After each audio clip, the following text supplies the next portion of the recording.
Senhor Presidente da República, Senhor Ministro do Trabalho e da Solidariedade Social, Senhor Secretário de Estado da Segurança Social, Senhor Administrador da Fundação Gulbenkian, Professor Diogo Lucena, caros parceiros do Congresso, queridos colegas da tese, senhoras e senhores. Em véspera do Ano Europeu da Criatividade e Inovação, é com muita alegria que o primeiro Congresso na Europa sobre Inovação Social acontece em Portugal. Em nome de todos os parceiros do Congresso, agradeço a vossa presença e lembro que a partir de hoje teremos uma obrigação adicional e coletiva para procurar sempre fazer melhor. Inovar é, acima de tudo, essa disponibilidade de fazer diferente para fazer melhor. Bem-vindos ao Next Eve, Congresso Internacional de Inovação Social. Sr. Ministro do Trabalho e da Solidariedade Social, Sr. Secretário de Estado, Sr. Administrador da Fundação Carlos Gulbenkian, Srs. Congressistas, Minhas Senhoras e Meus Senhores. É com particular satisfação que abro oficialmente este primeiro Congresso Internacional de Inovação Social. Um dos objetivos foi avaliar o modo como as instituições de solidariedade, as associações cívicas e os cidadãos em geral estavam a responder aos desafios colocados pelas novas formas de exclusão social e as várias expressões de pobreza associadas aos fatores que identificam Portugal como uma das sociedades de profundas desigualdades sociais.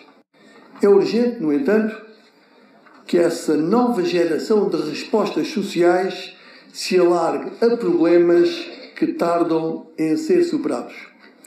Aponto como exemplo o problema do envelhecimento associado à pressão para a inatividade precoce, em especial a resultante do recurso a reformas antecipadas ou do desemprego de milhares de trabalhadores que são muito novos para serem aposentados, mas já demasiado idosos para retomarem uma atividade profissional.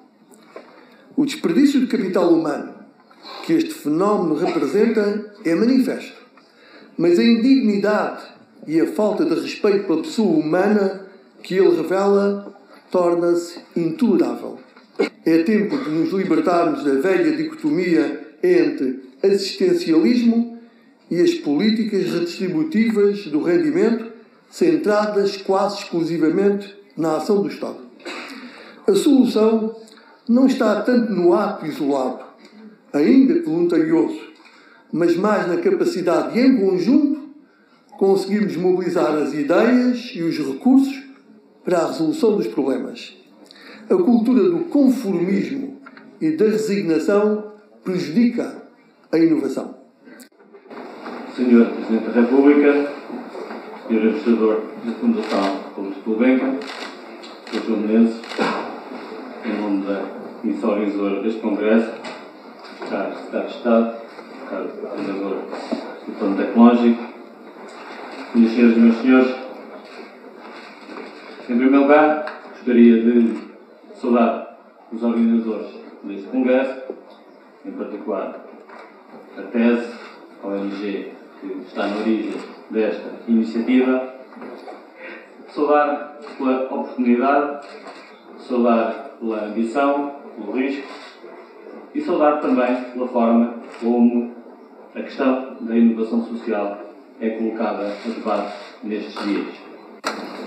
A inovação social é algo que está sempre associado às dinâmicas de mudança das nossas sociedades, da forma como ele é, aliás, na linha da investigação que tem vindo a ser feita, colocado como um instrumento de resposta aos problemas sociais contemporâneos, é um contributo muito relevante para, de certo, o sucesso desta organização. Até que ponto devemos aprofundar uma lógica de diferenciação positiva nas políticas sociais? Como assegurar que existem e funcionam os instrumentos de regulação dessas políticas que garantam quer elevados níveis de adesão ou de cobertura por esses suplementos de concentração de recursos públicos relativamente aos problemas sociais a que pretendem dar resposta e aos segmentos sociais que os protagonizam. a produção de, podemos chamar, eficácia social na gestão dessas parcerias é provavelmente o plano onde há mais a esperar da abordagem da inovação social. Trata-se aqui de encontrar níveis adequados de gestão da mudança e de modelos eficazes de aprendizagem e de transferência dos ganhos sociais. Este congresso é seguramente um bom espaço para concretizar esses ganhos. What is happening here? What is social innovation? And we've produced a series of reports on innovation in the public sector, innovation in civil society, what makes localities innovative, and also how do you grow ideas? How do you take a really promising small project and make it big? All of these are downloadable from our website. We have civil society with a growing role in identifying and meeting social needs, becoming more interested in entrepreneurship. And then we have the ideas which Charlie Leadbeater will be talking about later today. We think, the ideas of collaborative innovation, the idea that all of us are smarter than any of us, which are beginning to transform not just technology, but also how change happens in services and in governments too. Now what that has to start with is better ways of generating, creating, designing the promising new ideas. Much more fast testing and prototyping of ideas rather than the slow pilots of traditional public policy. And many new methods mobilizing frontline workers like nurses, police officers, teachers to design their own innovation or indeed users themselves. I want to finally quote the words of Schopenhauer, whose words I think apply not just to individual social innovations, but perhaps to the idea of social innovation itself. He said 150 years ago, of every new truth, at first it is ignored, then it is violently opposed, and third, it is accepted as being self-evident. And I hope that before too long, everything I have said will be accepted as self-evident. Thank you. And Denmark has a really interesting and rich, and as I'm sure you'll know, tradition of citizen participation, often coming at the top, or very near the top, with the various leagues of how democratic your country is. And that's not because of this very strong support from lots of the institutions.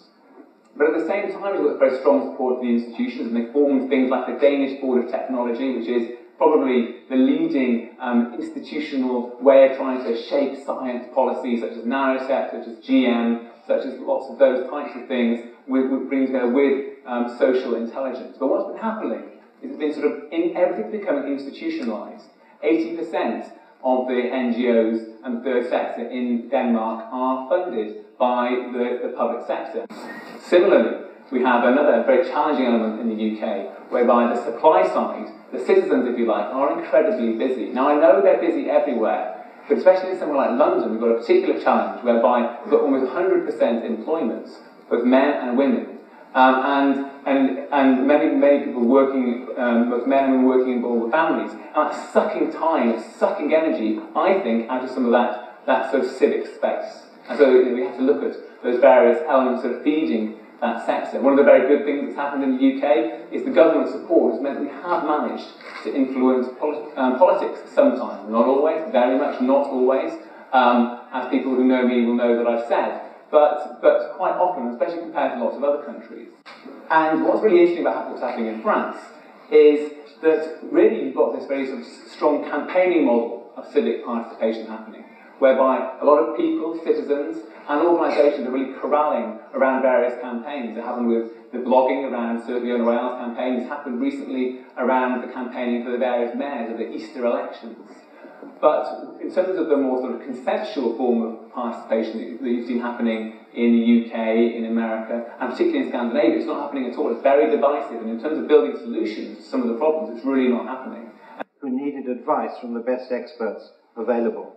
That was run out as implemented, and now is 400 questions are being answered every day for the poorest non-literate Indian farmers, more than 100,000 questions since the project started.